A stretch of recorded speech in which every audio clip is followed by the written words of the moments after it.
Seorang pengacara di Banyuwangi, Jawa Timur menghamburkan uang sebanyak 45 juta rupiah di depan kantor Polsek Banyuwangi. Aksi tersebut dilakukan sebagai bentuk protes atas dugaan intervensi seorang penyidik dalam kasus kliennya. Apa tuh, Pak? Gaji negara apa kurang? Ini saya terus terang mendapatkan ya kuasa hukum 40 juta rupiah. Ini silakan ambil semua. Aksi seorang pengacara menghamburkan uang di kantor Polsek Banyuwangi viral di media sosial. Pria bernama Nanang Slamet ini menebar uang sejumlah 45 juta rupiah sebagai bentuk protes kepada polisi. Hal ini berawal dari pengakuan klien Nanang yang mengaku diintervensi oleh penyidik saat pemeriksaan. Klien tersebut diminta penyidik untuk tidak menggunakan jasa pengacara. Intervensi ini dinilai menjatuhkan marwah pengacara. Bahwa berdasarkan apa yang disampaikan saksi-saksi yang sudah diperiksa atas perkara yang saya tangani, Kanit Reskrim menyampaikan yang sifatnya membujuk, namun dalam pandangan kami itu merupakan sebuah intervensi yang menyatakan bahwa tidak perlu didampingi oleh pengacara. Perkara seperti ini bisa diselesaikan secara internal. Polresta Banyuwangi telah memanggil oknum polisi yang dimaksud. Kepolisian membantah adanya intervensi dan hanya terjadi kesalahpahaman antara kedua belah pihak.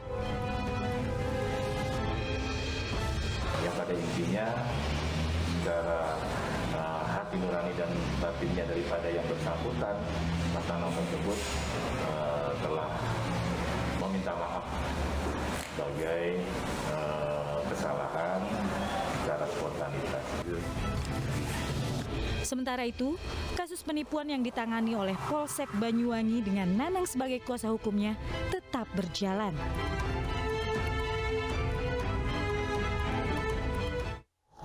Dua anggota Polri mendadak viral karena curhat di media sosial. Sementara di Medan, Sumatera Utara, seorang anggota polisi menjadi tersangka karena terbukti memeras mahasiswi.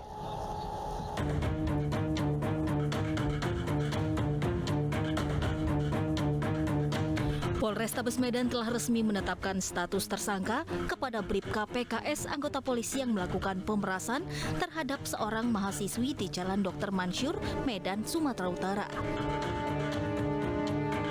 Dari hasil pemeriksaan tim gabungan penyidik 1 Reskrim Polrestabes Medan, didapat fakta bahwa tersangka Bribka PKS terbukti melakukan tindak pemerasan terhadap seorang mahasiswi pengendara motor.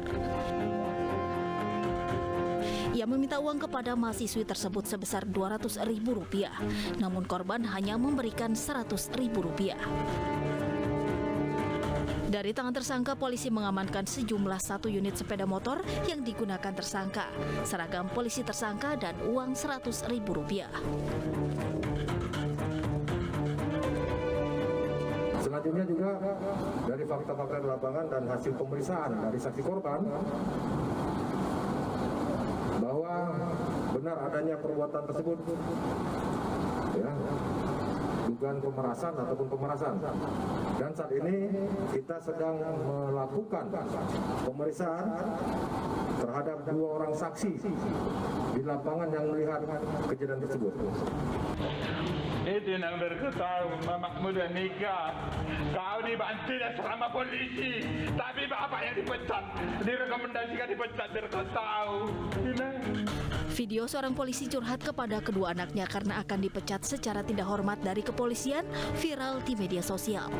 Polisi ini diketahui bernama Bribka Abdul Tamba yang bertugas di Polres Langkat, Sumatera Utara. Ia membuat video ini setelah menjalani sidang kode etik di Polres Langkat. Ia menangis di hadapan 2 anaknya atas pemecatan yang dialaminya. Pemecatan Bribka Abdul Tamba bukan tanpa alasan. Kapolres Langkat menerangkan pemecatan Abdul Tamba dari kepolisian karena sejumlah pelanggaran yang dilakukannya sejak 2010 hingga 2021.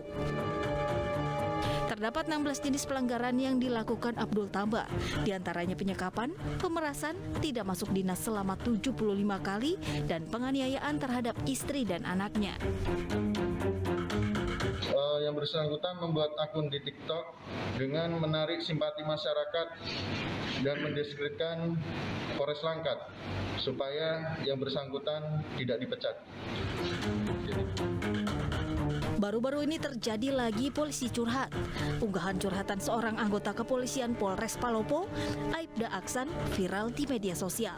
Ia mengaku dirinya berkali-kali dimutasi usai melaporkan 3 rekannya ke Propam, viral di media sosial. Aksan melaporkan 3 orang rekannya sesama anggota polisi atas tuduhan pencurian kendaraan dinas Polri. Kemudian diketahui 3 rekannya itu bukan mencuri, melainkan mempreteli onderdil kendaraan dinas yang akan dilelang. Sementara pihak Polda Sulawesi Selatan menerangkan mutasi Aibda Aksan dilakukan pada 2012 silam, dikarenakan Aibda Aksan melakukan pelanggaran. Itu masalah kendaraan yang mau dilelang sudah tidak layak pakai, akhirnya dilelang, daripada tinggal akhirnya pihak Polres untuk membuat lelang. Sedangkan 3 anggota polisi yang diduga mencuri onderdil mobil dinas di jajaran Polres Palopo sudah menjalani pemeriksaan oleh Propam Polda Sulsel. Mengapa seekor buaya bisa masuk ke lokasi pesantren? Kami akan kembali saat lagi.